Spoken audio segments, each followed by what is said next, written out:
Hello.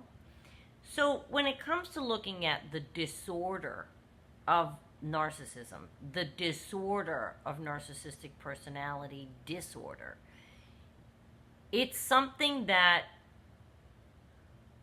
we need to look at more closely because we are learning, right? If you're here and you've been watching these videos, and I've certainly learned a ton in the last year of looking and reading and everything. If you're here and you're learning, it's very easy to say, oh my God, how can they just not learn to behave? How can they not know this? And how can they don't know this? I think that's the tough part. For us, is we think, how do they not know this? Why can't I show this to them? Make them read all of this, and then they'll learn to behave. They don't. First of all, they would never put the time in. If you could find a narcissist that would put that kind of time in, I'd like to talk to him or her. I think that they're cruising through life, acting the way that they're acting, and yet thinking it's fine. I often wonder myself, like, they have no questions or concerns. They don't realize. I mean, they've got to know something is off. I think we all even know that. We know that they know something's off with them. They can't think their pattern of behavior is normal. They can't think cheating through 2 marriages is normal or healthy or the way to be. On the outside, I think that they're brash and they may sell their behavior as a choice they made on purpose and they love their life and this is how they're living it and blah, blah, blah. I mean, I often wonder, does it go past them thinking and knowing something's off? I don't think so. I don't think it goes past that. And I mean, if you look at the disorder of it and the fact that it is a disorder, you think back before we knew of other disorders, right? This disorder is not very well known. They don't know they have it. They don't know the vocabulary. They don't know the reasons why they behave the way that they do. They don't know that something happened to them in childhood, either good or ideal, that made them become this way, and that they can't change. I think they're chasing, maybe thinking one day something is going to hit that they will finally land with, that they love to high heaven, and it's going to be enough, and then they're going to land. They say they get worse with age. I think if a narcissist lands anywhere, it's because they're tired. I mean, if they get old enough, eventually I think that they'll probably slow down. But they still have that same insidious personality. And again, okay, it's like any other disorder, about the other disorders. So there were a lot that we didn't know in the 70s and 80s. Right? Things now. Autism, that word was non-existent. Or maybe it was in the medical community. I'm saying in the civilian world, I didn't have people in my class that had Asperger's, that had autism, that had HDD or ADD or HDD, that's the TV, ADHD, all of these different disorders, right? Back even before I was in school, 30s, 40s, and 50s. The word manic, I think, was out. They were onto personality, kind of the pre-conversation before bipolar and all of this. But do you know how many older people never were diagnosed? So when I say think back, we formed opinions about people. That's what happened. Without the vocabulary, because we didn't know the disorders then. And neither did they, the victims of those disorders, the people in the disorder. They didn't know the vocabulary either. So if you can recall the first time you met anybody else with any other kind of disorder, and what you thought or felt. Did you have a visceral reaction? Did you get scared? Did you get concerned? Did you want to run? Did you want to help? Did you feel nothing? Did you feel empathy? When you assess that about yourself and see whether or not what reaction you had to a disordered person that was non-diagnosed and you didn't have the word for, that can tell you a lot about how you behave now. If you didn't run from someone who was maybe not diagnosed years ago, whatever, then that means probably you're not fearful, you're a helper, maybe you're a fixer, you wanted to stay around that person. That can tell you a lot about your relationship with your narcissist. They're disordered, but you feel bad. They're disordered, but you'd like to help. They're disordered, but you'd like to be there for them. You don't want to leave them alone, broken. I think back to people I knew that I now look at and think that person had, like I think back to like college and high school, and I'm like, okay, so that person had Asperger's. Now I understand why they acted that way. Or that person had autism. Now I see why they acted that way. Or that person had, do you know what I mean? I think that if you look back, you can assess the situation differently. I think there are members that aren't even here anymore in my family that went undiagnosed. I can see it from here. Like this person probably had bipolar, and this person probably had, OCD, but serious. This person might have had agoraphobia.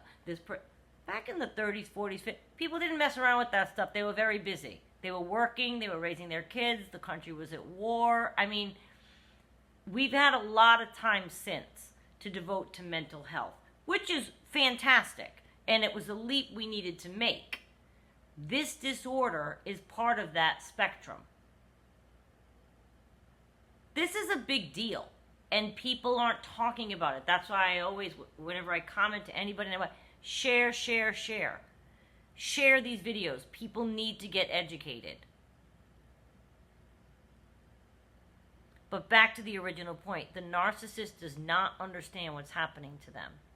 And when I tried to introduce the vocabulary and the disorder to my narcissist, every time past that we talked, he would laugh it off and jokingly ask, yeah, I know, don't say I'm not, don't say that, I have feelings, don't say I don't care, don't tell me that, no, that's not me. I mean, are they going through life thinking what they're doing is normal? I'm fascinated. I'd love to have a panel of 10 and ask them. Like, what do you feel when you're doing this action to a person? Do you realize why you're devaluing your partner? Because you need to feel big right then.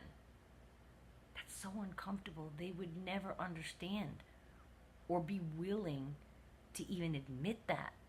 Because, of course, remember, they're grandiose, they're fabulous all the time, and they don't think they did anything wrong. If you were to try to convince them that they have a disorder, now they're going, oh, there's something wrong with me? Well, yeah, kinda. Oh, and by the way, you're not fixable. Which we've talked about that before too. If somebody wanted to change, I fully believe that if they did the work, they could. But they say no, not with these kinds of people. The part to remember about the fact that they don't know they're disordered is that when they are in the moment of treating you a certain way, whether it's love bombing or devaluing or any of the millions of things in between, they fully are in that moment thinking they're right. How they're behaving at that moment is correct and proper.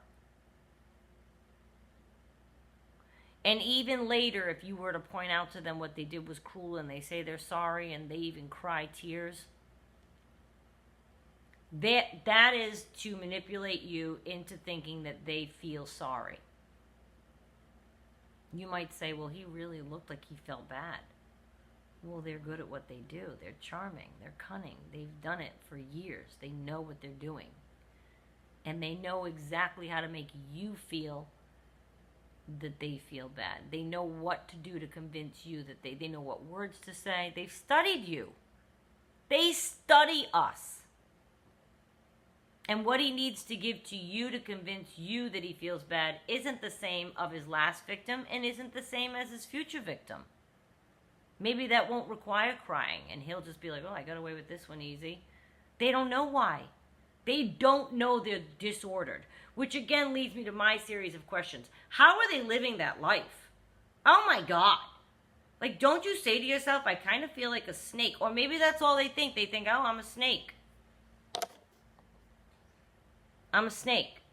Maybe that's how they define it. They don't get what's wrong.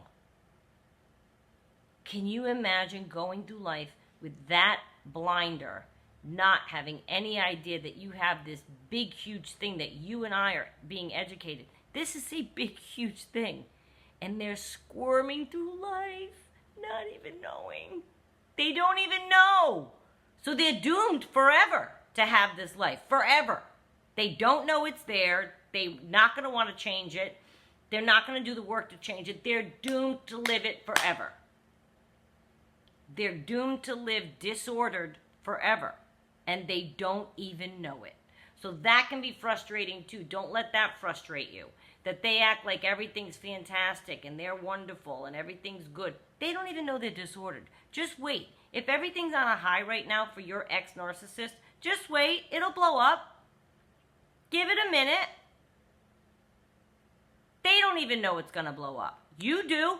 You know the cycle more than they do. I want you to remember that they don't know they're disordered, because I want you to remember that they will repeat the same behavior till the end of time, thinking that they're just being themselves and that they're taking what they want through life because they deserve it and they're entitled to it and they can get it, because watch me, I'm going to get it. I want that, I'm going to take it. I want that, I'm going to take it. I want that, I'm going to take it.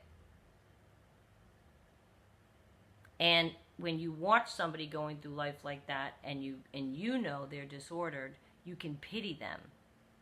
Don't get jealous. Don't get like, oh, he got that, or he picked her, or they went there. They're disordered. They have to keep moving or they'll die. They have to keep chasing things or they'll just die. That has got to be an awful feeling. And even when they're doing it and they're convincing themselves they're happy, deep down inside they know something is off. So how satisfied fully do you think they can be? They're disordered. They're broken human beings. They're broken. And that makes me very sad, because I have hope for everybody. That was a realization I had to come to. I feel we have this education. I gave up. It's not my job to try to teach him about himself. It's not your job to try to teach your narcissist about himself. The research tells you not to do that. They say they let, maybe it's maintained a closed community. They're like, no, don't give your narcissist words to Google and things to look up, and then maybe they'll get an edge and have, something over on you, because now they might learn more how to manipulate you. Like, who knows? But don't even try to bother unless... I still say if somebody really felt like they were despondent and didn't like their life anymore and they wanted to make big changes, that they could make it. I will forever hold out hope for that, for anybody that has any kind of disorder or illness or, this kind. You know what I'm saying? I think that people can do the work, but they've tried with these people and there was no result. There was a year and several narcissists and nothing worked. Not psychotherapy, not behavioral therapy, not medicinal therapy, nothing worked. They stopped the study. That was years and years and years ago. But I don't know. I hold out hope. But in the meantime, just remember that they don't know they're disordered. So when you're approaching them and you're learning all this, and you might want to say, how can you not know what you just did? Don't you see that you just devalued me because you're in a bad mood? They don't understand. They don't know what you just said. Because I would talk like that to my narcissist. Don't you understand that you're calling me because you got into a fight with your new supply and that you need a boost to your ego? He didn't know what I was talking about. So save yourself the time. You're not their teacher. It's not up to you to teach them. It's not up to you to let them see the light. Let them be in their own disordered mess. Unfortunately, they never learn. But you can. And you can know in your mind that as they're doing it, they don't know they're disordered. All you can do is either decide you want to be with them and put up with it, or leave them and not put up with it.